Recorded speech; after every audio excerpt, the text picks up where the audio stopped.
Hi, my name is Jaspreet. I will be talking about the outline of this presentation, the learning outcomes, and later on, I will talk about the social environment and how it's related to these Indigenous youth.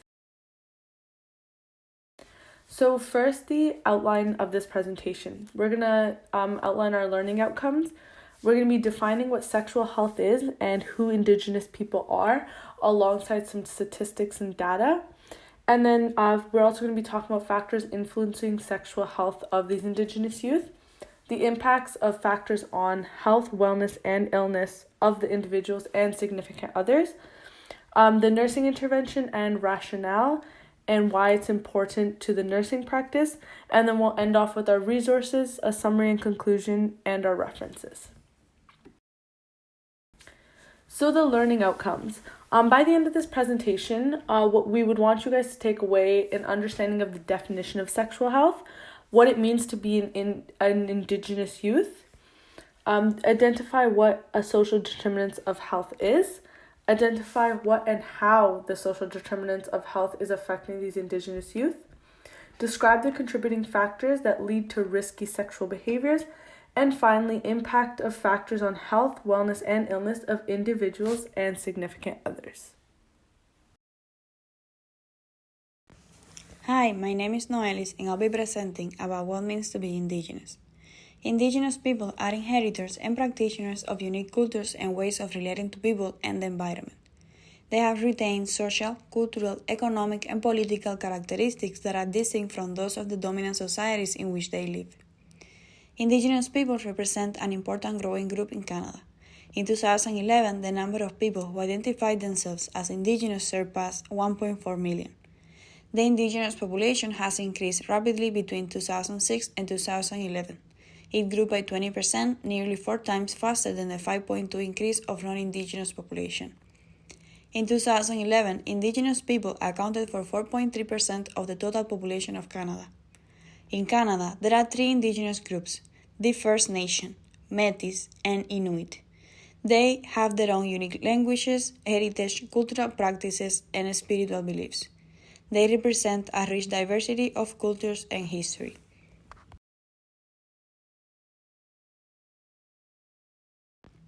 In the 2016 census, Indigenous people in Canada were 1,673,785 people, or 4.9% of the national population, with 977,230 First Nation people, 587,545 Métis, and 65,025 Inuit. 7.7% of the population under the age of 14 are of Indigenous descent, and in total there are 476.6 million Indigenous people in the world.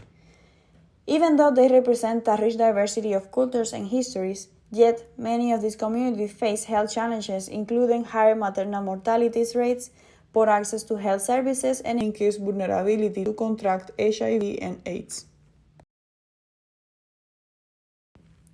Indigenous health is understood in traditional Indigenous knowledge to be a balance among 4 components within human, which include emotional, physical, spiritual, and mental. Poor health results from a disharmony or imbalance between the 4 components. The traditional Indigenous health system encompasses a variety of modes of treatment, including ceremonial, herbal, medicinal, and storytelling. In this community, elders are given high respect by the community. Values are passed down through ceremony, teaching, and role modeling by elders and other community members. Depending on the Indigenous nation, these values may include kindness, sharing, non-competitiveness, non-interference, and accepting responsibilities for one's actions. When working with Indigenous patients, nurses should have in mind that respect for nurses means acknowledging and appreciating the intrinsic values of others in an active and authentic way.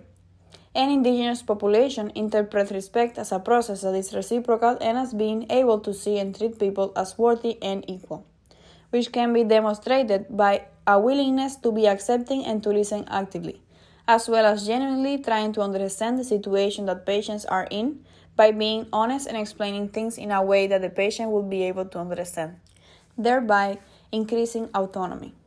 Lack of respect can be shown by not ensuring the privacy of the patients, negative nonverbal behavior, and behaviors that demonstrate discriminatory attitudes. Spirituality is important in many Indigenous people's lives. Traditional Indigenous faiths are believed to heal. In the holistic view of health for Indigenous people, spirituality is one of the four aspects within a person that must be in balance in order to be healthy. Therefore, it's important that efforts are made to ensure that Indigenous patients and families can practice their spirituality as completely as possible in the healthcare setting. Aboriginal people made up the largest share of the population of two of the three territories, in Nunavut and the Northwest Territories. In Nunavut, they accounted for 86.3% of the total population, and in the Northwest Territories, they accounted for 51.9% of the population as of July 25 of 2018. As you can see from the USA and Canada map, the color highlights the percentage of Aboriginal population within each territory, with purple being the highest with an average of 25 to 90% of the population being Aboriginal or descendant, and with a minimum of 0 to 1% in some territories of the USA.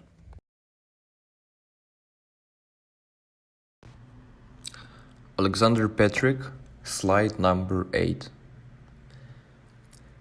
According to World Health Organizations, sexual health is a state of physical, mental, and social well-being in relation to sexuality.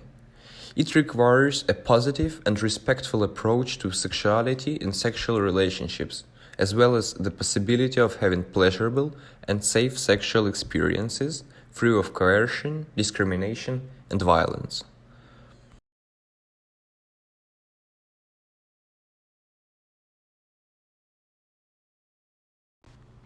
Slide number 9. Aboriginal people's values of equality, generosity, tenderness, trust, and patience in sexual relationships are very good predictors of healthy sexual life. However, there are still several factors that produce opposite effect on their sexual health.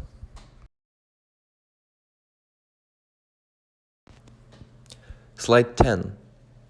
Sexual health of Aboriginal people is important because it is a population that has been increasing at about twice the rate of general Canadian population, and it also comprises a young population with 1/3 younger than 15 and more than half younger than 25.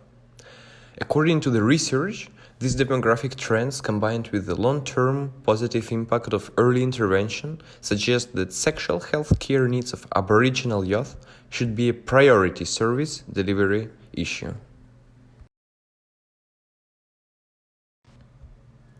Slide 11. Sexually transmitted infections, STIs, are also named STDs, sexually transmitted disease. Those are infections that are spread by different means. The main ways of spread is sexual contact. However, a fetus can also acquire several STIs from a pregnant mother during delivery or fetal development. STDs, including chlamydia, gonorrhea, genital herpes, and cytomegalovirus, can be passed from mother to infant during delivery, when the infant passes through the infected birth canal. A few STIs, including syphilis, HIV, and cytomegalovirus infection, short form for which is CMV, can infect a fetus before birth during the pregnancy. Hepatitis B, syphilis, and HIV can be spread by sharing needles or other objects contaminated with blood. Slide 12. Exposure to an STI can occur anytime a person has sex or close contact that involves the genitals, the mouth, or the rectum of another person. But exposure is more likely if a person has many sex partners. STDs refer to more than 35 infectious organisms such as chlamydia, genital herpes, HPV, gonorrhea, hepatitis B, syphilis, and human immunodeficiency virus, which causes AIDS. Most sexually transmitted infections can be treated and cured. However, some of them cannot. For example, hepatitis B, herpes, HIV, and HPV are infections that cannot be cured, meaning that a certain amount of virus still resides in the human body after treatment, and in most cases it leads to chronic infections. They can be managed with treatment and medication. This is Noelis, and now I'll explain the importance of preventing sexually transmitted diseases. The Center for Disease Control and Prevention, CDC, estimates that there are approximately 20 million new STDs infections each year, almost half of them among young people between the age of 15 to 24. The cost of STDs into the healthcare system is estimated to be as much as 16 billion annually. Because many cases of STDs go undiagnosed and some common viral infections, such as papillomavirus, HPV, and genital herpes, are not reported to CDC at all, the reported cases of chlamydia, gonorrhea, and syphilis represent only a fraction of the true burden of STDs. Untreated STDs can lead to serious long-term health consequences, especially for adolescent girls and young women. The Center for Disease Control and Prevention estimates that undiagnosed and untreated STDs cause at least 24,000 women in the United States each year to become infertile. In Canada, more than half of all infectious diseases cases reported are STIs, and those reports account for only an estimated 10% of all cases. Consequently, STIs represent a significant public health concern in both industrialized and developing countries. Worldwide, each year, there are about 448 million new cases of syphilis, gonorrhea, chlamydia, and trichomoniasis in individuals aged between 15 to 49 years old, according to the World Health Organization. While Canadians aged 15 to 24 have some of the highest rates and increases in STIs, in Canada, populations at risk of HIV infections include some of the most vulnerable groups in societies, such as gay population, people who inject drugs, Aboriginal people, prison inmates, youth at risk, women, and people from countries where HIV is endemic. It has been suggested that to stop the spread of STIs, such as HIV, we must address both the behaviors that put people at risk, which include unsafe sex and needles use. A report released by Canadian AIDS Society estimates that the total cost of 3,070 new infections in 2009 was just over $4 billion. Estimated lifetime economic losses associated with impact on quality of life were about $380,000 per person. Costs to the healthcare system were about $250,000 per person, and the labor productivity was about $670,000 per person. This demonstrates just how extensive the economic impact of these illnesses can be. The report estimates that HIV and AIDS is costing Canadians $1.3 million per each new diagnosis of HIV. It has been suggested that every HIV infection that is prevented avoids approximately $750,000 in direct and indirect costs. Reducing the number of new infections each year by 50% will save the healthcare system and society $1.5 billion over a 5-year period. Slide number 14. The identified health issue is that Indigenous young people in Canada bear a disproportionate burden of sexually transmitted infections. Slide 15. According to the statistical data, Aboriginal population showed higher rates of sexually transmitted infections than general Canadian population, and almost 1/3 of positive HIV virus test reports from 1998 to 2012 were attributed to Aboriginal youth aged 15 to 29 years old. Also, the AIDS epidemic is leveling off in general population, but rapidly increasing in Aboriginal populations. Canada's overall rates of sexually transmitted disease are increasing with greater proportion attributed to Aboriginal populations.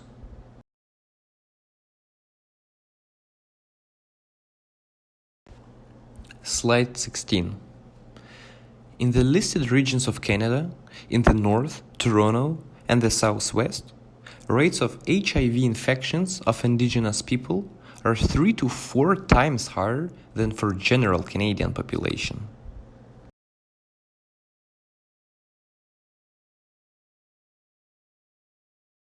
Good day, my name is Ugo, and I'm going to discuss about the behavioral factors associated with poor sexual health among Aboriginal youth.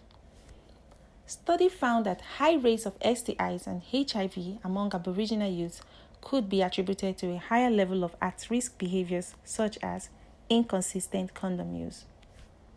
But the question is, why don't the youth practice safe sex despite the high rate of these diseases? So I did a research and discovered that some of the reasons behind this risky behavior are: they don't have money to fund their personal health needs, they lack proper information about sexual health, the young men dislike using condoms, and as we know, youth engage in risky behaviors and they may disregard any future consequences that come with an action. There is hardship in Aboriginal communities. The high unemployment rates faced in Aboriginal communities has reduced the financial resources available to fund personal health needs such as condom. Also, due to latest allergies, regular condoms may not be used. An alternative would be to use the polyurethane condoms or condoms made out of lambskin, but these are more expensive than the regular condoms. The psychological distress created by the economic hardship in this community has prevented sexual health behaviors from being prioritized by the youths. Also, a study by Munisomas and others found that in Aboriginal populations, young men have a reluctance to use condoms and are less likely to use them after drug or alcohol use. There was also social embarrassment about buying condoms. Condoms signified casual sex to many Aboriginal people, and that if they were in a relationship, there was an assumption of fidelity and trust, which prevented the use of condoms. Charity, they say, begins at home. There is limited opportunity for open discussion of sexual health in Aboriginal homes, often because of the concept of shame. Aboriginal youth prefer to be informed about sexual health from a parent or caregiver, yet many caregivers in these communities felt inadequate to discuss these matters with their children as they feared the impact of westernization would nullify their input. Many youths reported about learning about sexual health in school, but when questioned about sexual health, the answers were lacking in specific and deep knowledge. Even if they choose to use the internet as a source of information, a few have the internet at home.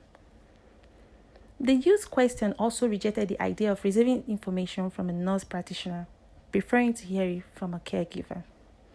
This is a challenge that nursing staff face when confronting the issues in the Aboriginal communities.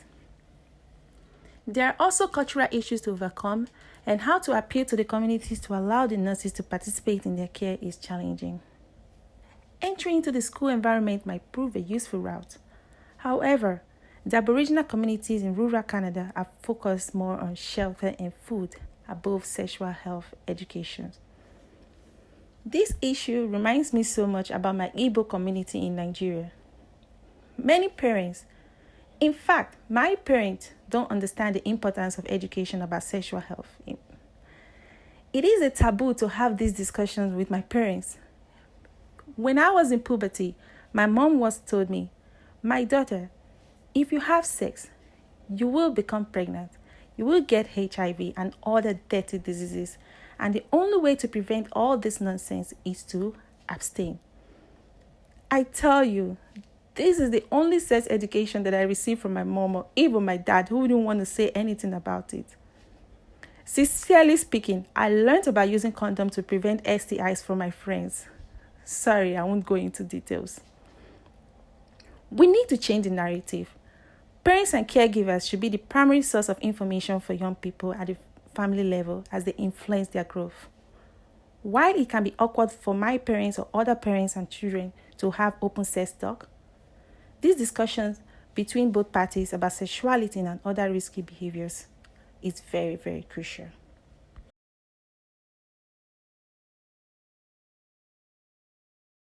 Another big issue is substance use. Substance use heavily influences the youth decisions to use protection during sexual activity. Experimentation with substances such as alcohol and tobacco at an early age is very common among Aboriginal youth. These substances are known to lower inhibitions, which increase their likelihood of engaging in sexual activities that they might not normally partake in. While under the influence, it is difficult for young people to remember to adopt protective measures when engaging in sexual conduct. Others might even have sex with unknown persons and jeopardize their health. Study shows that young people diagnosed with an STI reported both smoking and drinking alcohol. Aboriginal youths identified alcohol and drug use as a significant barrier to consistent condom use, despite their best intentions. As marijuana legalization spreads and the stigma recedes, this drug use has increased over the years. Marijuana contains a psychoactive component, TCH, which heightens sexual arousal and lowers inhibition, resulting in a higher likelihood of engaging in risky sexual behavior. In Aboriginal population, using marijuana at least weekly is normal, and it was also associated with being sexually experienced. The effect of marijuana use has also been associated with increased risk of STI transmission among these youth. It is also known to increase longer periods of sexual activity, which can lead to a risk of condom breakage.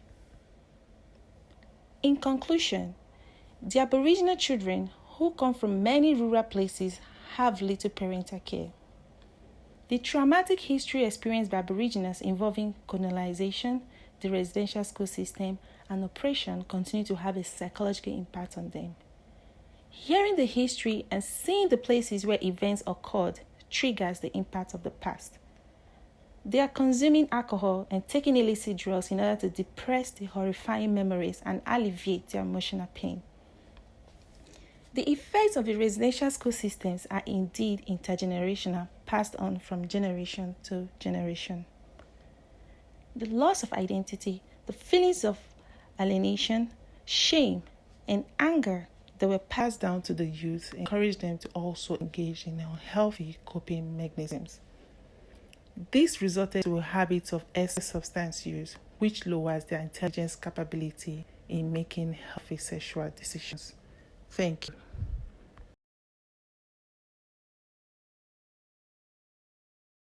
This is Noelis, and now I will explain the impact of behavioral factors contributing to the health, wellness, and illness of individuals and significant others. The first risk factor is condom use. The positive impact to the wellness and health of an individual is that when used correctly and consistently, condoms offer one of the most effective methods of protection against STDs, including HIVs. The negative impact on illness of inconsistent condom use by Aboriginal youth is exposing them to a high risk of STDs and unwanted pregnancies. The second risk factor is substance use. The impact of not using substances while having intercourse reduces the risk for contracting STDs to 90%.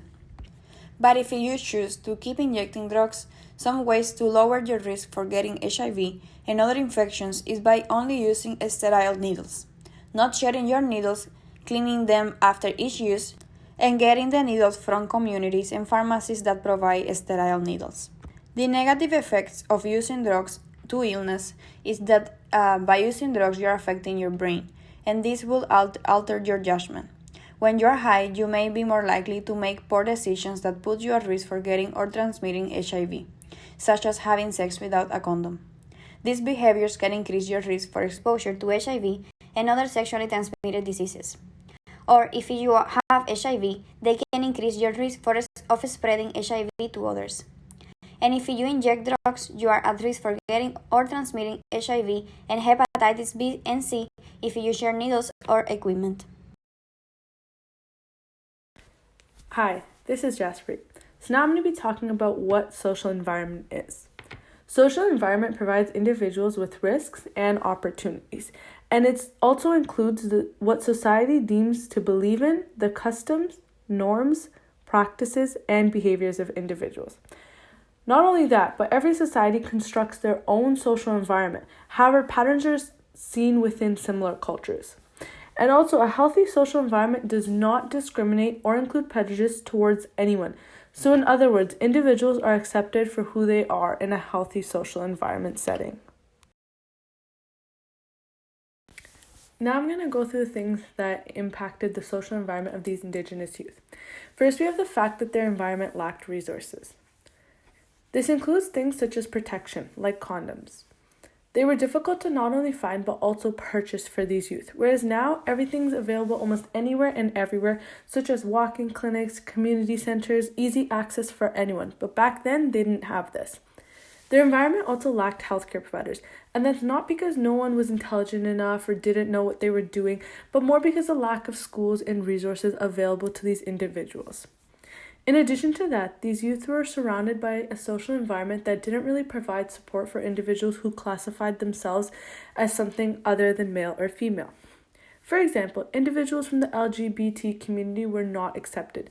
This has changed over the years now that, as we can see, our social environment is more accepting and welcoming. Peer pressure is also a huge impact of support. For example, if peers were taught that a girl must marry a boy and a boy must marry a girl, they'll pass this information on to their friends, thinking that that's the only way of doing things because that's what they were taught. We also have drug abuse and health-related issues. These issues are related due to the fact that if children feel that they aren't accepted or are considered different from everyone else, they may fall into depression or even try to cope with their depression or the way they're feeling by doing drugs. Social environment factors, part 2. These individuals lived in a social environment where it was inaccessible. So by that, I mean youth didn't bother to reach out for additional help because they thought that whatever was in front of them is in front of them. Because as children, we don't want to do extra work. We want everything in front of us and everything to come as it is. So if it wasn't right in front of them, they're not going to want to reach out for more help. In addition to that, there was a lack of social environment support due to the fact that some of these youth lived in poor areas. So by that, I mean they lived in small towns, which didn't include a lot of people, which again led to no support. So if it's kind of a small community, there's going to be less people there. These youth also were expected to have a shorter life expectancy by 15 years. And finally, the lack of trust within friends groups or other social interactions was also a huge factor of social environments, because if they didn't trust their friends or if they didn't trust their family, then they're not going to want to tell them about the issue they're having or about anything that they're dealing with. So now I'm going to be talking about the social environment of these Indigenous youth related to one specific topic, which is STIs, sexually transmitted infections. So we're going to talk about 3 things: sexual abuse, relationships and family, and peer pressure, which all relate to the increase or decrease of STIs. Sexual abuse can increase or decrease the chances of an individual getting an STI, because being sexually abused can change an individual. For example, it may change their own sexual behaviors. It may completely withdraw them from having intercourse, which can decrease the STIs. However, it may also be a coping mechanism where they go and have increased sex and they don't use protection because of what they've been through and the mindset that they may or may not have. Relationships and families can also impact STIs. That's because stronger family connections can raise safe sex health practices. And that's because if you have a strong connection with your mom or your dad, they're able to tell you how to practice safe sex, where to get protection from, and how to avoid getting a sexually transmitted infection. There's a study done that showed that kids with 2 parents rather than 1 are more likely to practice safe sex due to the fact that, again, they have 2 role models rather than 1 to help them through stressful times. Along with this, some females are closer and more comfortable with telling their mom things rather than their dad. Whereas if you only have 1 parent, you may not feel as comfortable talking to the 1 parent about sexual intercourse and protection and sexually transmitted infections. And finally, we have peer pressure. Peer pressure can also increase and again decrease the chances of an individual getting a sexually transmitted infection. And that's because Sometimes peers want to fit in with peers, which can increase risky sexual behavior. Because if your friend is constantly out there doing all these sexual activities, you're going to want to fit in and do the same things as them. Another way STIs can be increased is because sometimes a peer might pressure you into having intercourse without protection, and they may have an STI, or they may have done something in the past which have given them an STI, so they can pass it on to you. That being said, peer pressure can also decrease STIs, because if you have responsible friends and you're surrounded by responsible people, they'll encourage the protection and they'll encourage good behavior from you, which can again decrease the chances of you getting a sexually transmitted infection.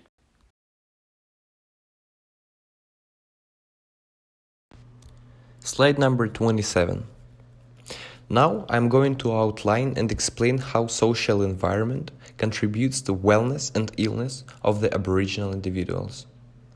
Individual history of sexual abuse has a clear association with subsequent sexual risks among Aboriginal youth. The mechanisms of how sexual abuse affect behavior is still unclear. However, it is hypothesized that sexually abused people may use sexual intercourse to reduce negative effect from past experiences. Such individuals may experience diminished sexual negotiation skills, resulting in poor sexual behavior. At the same time, the absence of sexual abuse during life contributes to normal psychological development and healthier sexual behaviors. Nevertheless, it doesn't fully reduce the risks for acquiring STIs during sexual contact, because there are other factors that influence on whether an individual will use preventative measures during sexual intercourse. Positive and close relationships with parents, for example, give individuals feeling of connection to family that encourages higher educational aspirations, which are associated with lower STIs. However, poor parent-adolescent communication and lack of parental supervision are associated with potentially risky sexual behavior outcomes. As social identity of young people is developing, peers' attitudes and values contribute to formation of certain behaviors and values by young individuals in order to match with their peers. According to one research, negative peer perception of pregnancy reduces risks for STIs. This may be connected with more frequent use of condoms by adolescents that want to avoid pregnancy. However, peers' influence can also produce negative behavioral outcomes for individuals. For example, a person that didn't receive formal or informal sexual education, thus is not aware of healthy sexual practices, may adopt unhealthy sexual behaviors, knowledge, and values by listening to friends' advice or sex-related stories in which unhealthy sexual practices were introduced.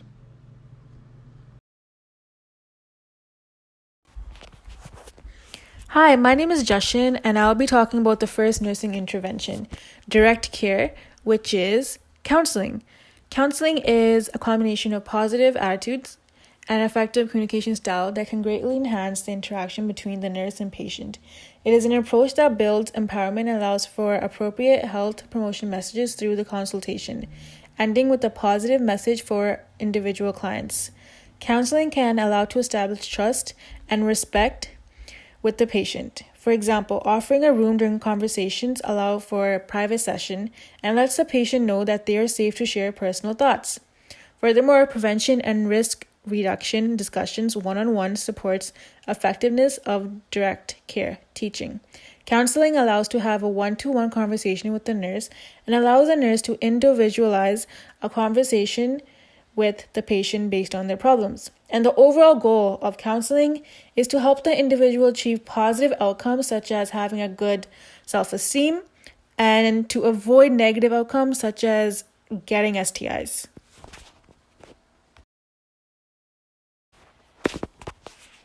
Benefits of counseling. Counseling has many benefits, such as allowing for role play, because role play during consultation can be helpful in terms of identifying tools for helping an individual learn how to say no for sex and how to negotiate with a partner to use condoms. Furthermore, helping to recognize myths, like it's easy to tell if a person has STIs because he or she would look sick. This would prevent a person from using effective prevention methods or going to get help. Having open-ended questions such as, what concern do you have about sexual health? This will allow an engaged participation of the individual or the patient and allow them to elaborate in the discussion.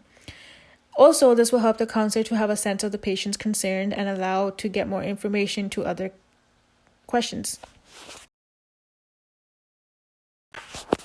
Due to social and structural factors, it exposes Indigenous youth to STIs because there is a lack of access to healthcare system. Also, because of the increase in poverty, the youth there may need to help their family to support their family, and in order to do so, they may be forced to get engaged in the sex work industry and may not know what they are doing or the consequences.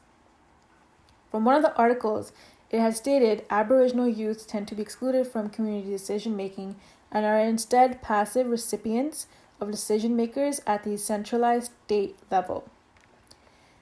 The youth is usually excluded in making decisions and contributing to discussions. Due to traditional views, the teaching of sex and how to be safe is not included and usually ignored. And therefore, it is important to foster a more open expression, and communication is vital to teach the youth about how to stay safe. Communication is very important because it allows the individual to open up and allows them to share thoughts. Prevention counseling is very important because when it is provided, it is in a non-judgmental manner and in an empathetic manner which is appropriate to the patient. It allows them to have a chance to learn how to make wise decisions. Nurses can train youth to improve communication skills around condom negotiation with partners. This can occur in school-based settings, but not everything happens in school. It can happen during the counseling with your sex therapist, or it can happen in rehab or anywhere you may have been getting support or are getting support. Schools contain a large adolescent population and should be considered appropriate sites for availability of condoms. Again, it does not have to happen in schools. It could be anywhere, community centers, anywhere where help is offered. School nurses may potentially provide a comprehensive array of related educational and healthcare resources. It may seem by beginning a safe dialogue in school and culturally appropriate settings, trust may develop slowly among the population, particularly if other Aboriginal mentors are included in the process. Furthermore, encouraging youth engagement in culturally appropriate events is beneficial. In terms of reaching the Indigenous community, in an article it had stated that by engaging in culturally appropriate events such as powwow, care workers had a positive impact on the Indigenous youth. A survey taken during a powwow event revealed a high percentage of intended condom use, which opens a gateway for future health education initiatives. The rationale for this intervention is that the need for counseling is essential because it allows for one to have a one-on-one conversation and interaction. This allows for trust, which conveys a sense of caring, increasing the likelihood of a patient's ability to express concerns fully. Counseling will lead to increased social support because it allows one to talk to someone, because many youth, they do not have that social support back at home. So counseling will allow them to talk to somebody. In the Indigenous community, many individuals do not have someone to talk to because they have no access to school or community areas. In the Indigenous community, especially women are excluded from making decisions and encouraged to speak up. Nurses will have the opportunity to educate and empower adolescents to be more confident and aware of their social environments. During counseling, there is also indirect care, which is educating the individual in health services in the community that can enhance their health. So during consultation, individuals can obtain information on community resources which are available to them, such as sex therapists or health departments for the treatment of STIs. Also, maybe talk about where they can get certain products like condoms and where they can be available. Let them know about any helplines in the local region or places around them that are accessible, and or recommend them to rehab or any resources where they are able to find free protection and able to educate themselves on how to prevent on getting STIs and how to have conversations with their partners, how to deal with their partners, how to have a good relationship with their partner, and how to say no to unsafe sex. Importance to nursing practice. Nurses build a safer environment together with the patient by creating a plan to help them out, by understanding their needs, ask them what they want, how can they help them. As a nurse, it is important for us to optimize the health of patients through counseling and health education. Nurses are able to instruct coping and mechanisms and prevention strategies. In whole, nurses can create an individualized plan to help the patient reach their goals and what they want to achieve. Do they want to get rid of negative outcomes and behaviors? And how would they like to reach their goal? How would they like to prevent, or how would they like to know about how to prevent STIs?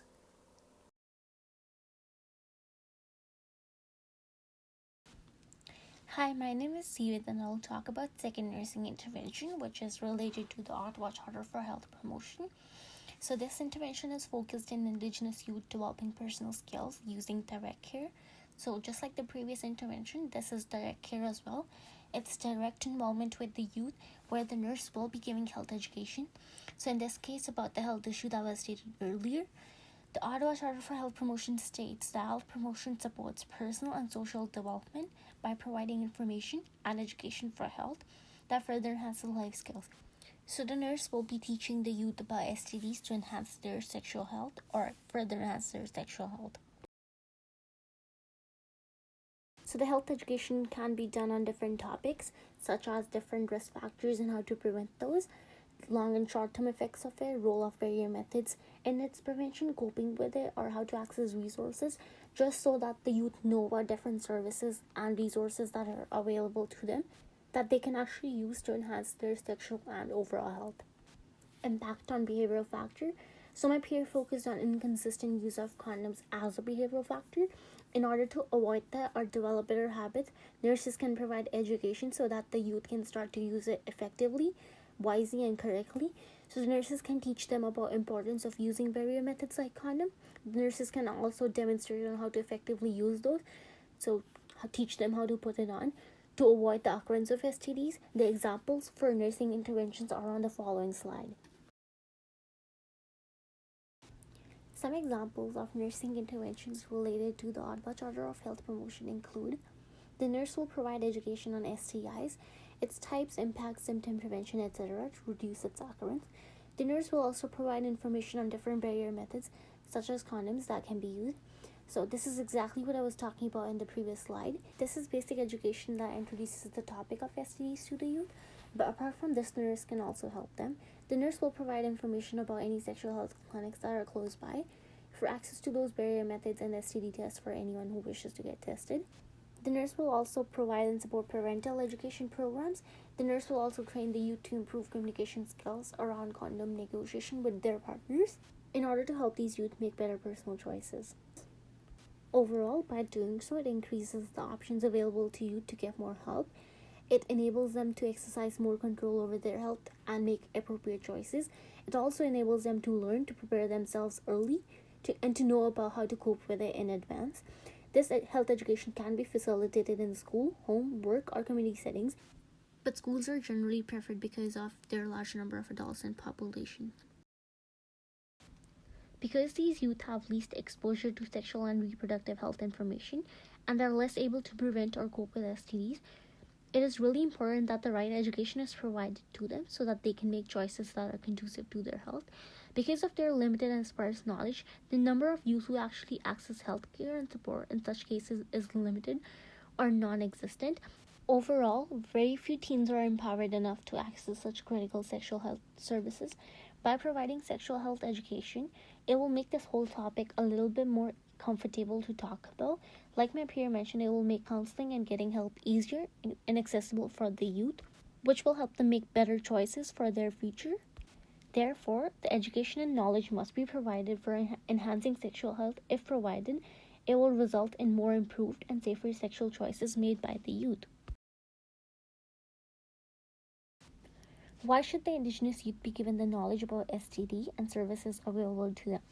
Well, that's because the need for intervention is urgent, given that the contraction of an STD can have serious long-term consequences which are beyond the immediate impact of infection itself. For example, mother-to-child transmission of STD can result in stillbirth, neonatal death, low birth weight, prematurity, sepsis, pneumonia, etc., which is dangerous for both the mother and the child. Also, because nurses have the capacity and opportunity to provide information about sexual health to adolescents, nurses can educate the youth population about STD prevention. With more education and increased knowledge, adolescents would be able to make better and safer choices, and thus empowering health promotion of Indigenous youth. Nurses can also reinforce the youth's decision to take control of their sexual health by praising them for their commitment to a healthier lifestyle and for accomplishing their goal. Constantly informing them that they are improving allows them to feel supported, helps them gain a sense of self-esteem and a sense of self-control. The positive outcome of this intervention is that Indigenous youth will be able to take control of their sexual health and will be better at protecting themselves from contracting STDs, which can negatively impact their life. Importance to nursing practice. So nurses play a critical role in educating patients on STDs, screening for diseases, and providing treatment. Because of their great involvement, nurses can also help minimize the impact of social stigma by providing informed, confidential, and sensitive care, thereby promoting sexual health. This information is also relevant to nursing because nurses care for every individual, irrespective of their background, and try their best to help each individual. Because Indigenous health is affected by all social determinants of health, as well as a complex history of colonialism, racism, and residential schools, by knowing about them and their lifestyle, nurses can help them better. The knowledge about those determinants, risk factors, impact of those risk factors can be useful to nurses, and nurses can promote the sexual health of Indigenous youth.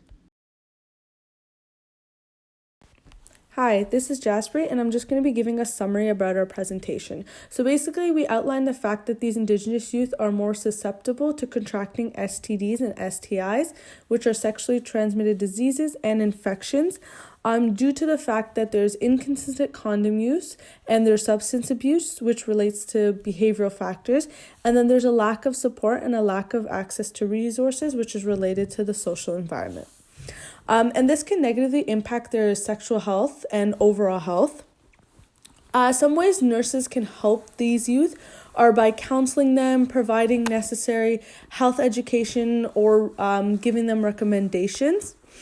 And this is relevant to the nursing and nursing practice because nurses can reinforce Aboriginal youth decisions to take control of their own sexual health. Thank you for listening.